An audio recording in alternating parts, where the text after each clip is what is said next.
Ladies and gentlemen, enough is enough. We are done with these career politicians.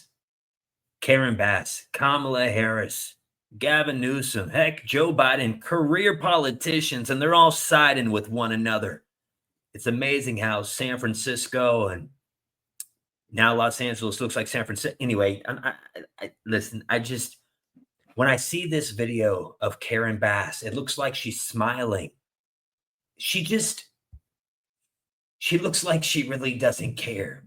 Still going through it, and to any of you and all of you that have experienced a loss, the grief, the anger, the just utter shock.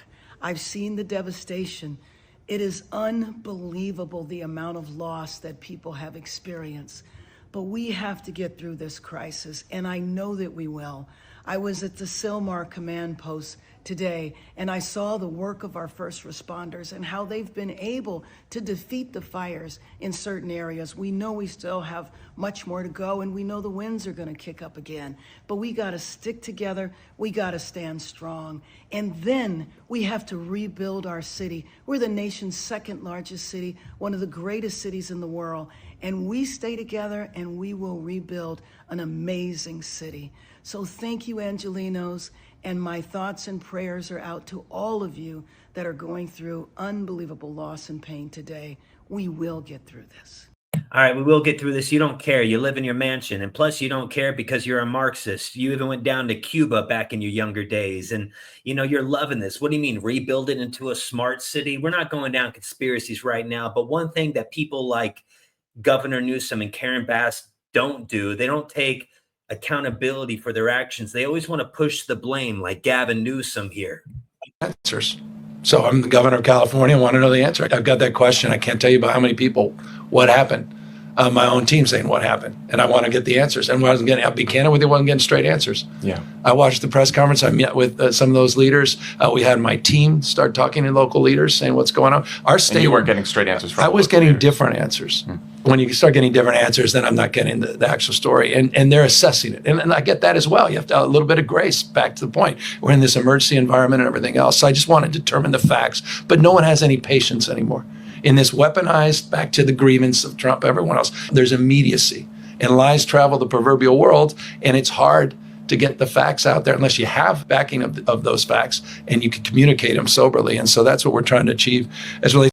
No, you just don't like it when you get called out. What do you mean by facts? We all know whoever has the data, they get, anyway, it's a bunch of half-truths. We live in a world of half-truths. We live in a world of dishonest, fake people. He's one of them. This is all on his shoulders. Karen Bass.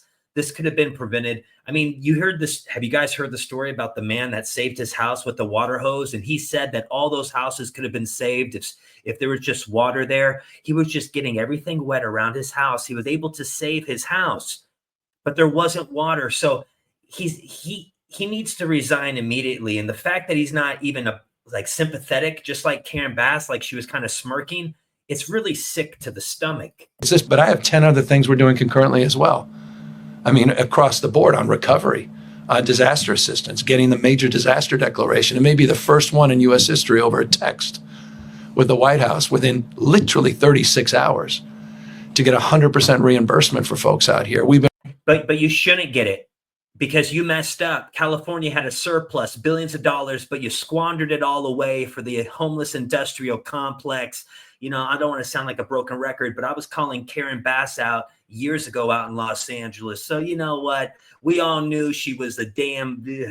Anyway, Rick Caruso was winning in the polls until Kamala Harris and Joe Biden flew out. And all of a sudden, she's the mayor now, even though she was down in the points. Anyway, all I'm trying to say, like, share, hit the notification bell. Make sure you subscribe to the Off Topic Show. Go to Stay Highly Positive for the official Off Topic Show merchandise. And this guy's a jerk. And working concurrently in all of these areas. We're doing executive orders as I speak as it relates to recovery and land use, dealing with speculation and fraud, and trying to address issues on the Coastal Commission here and address the issue of. What you want sympathy? You're the governor. Stop making us try to feel bad for you. You wanted this job. Now they want sympathy when they can't show any for the people that lost everything. Sickening. Who knows? Maybe California is going to go from blue to red.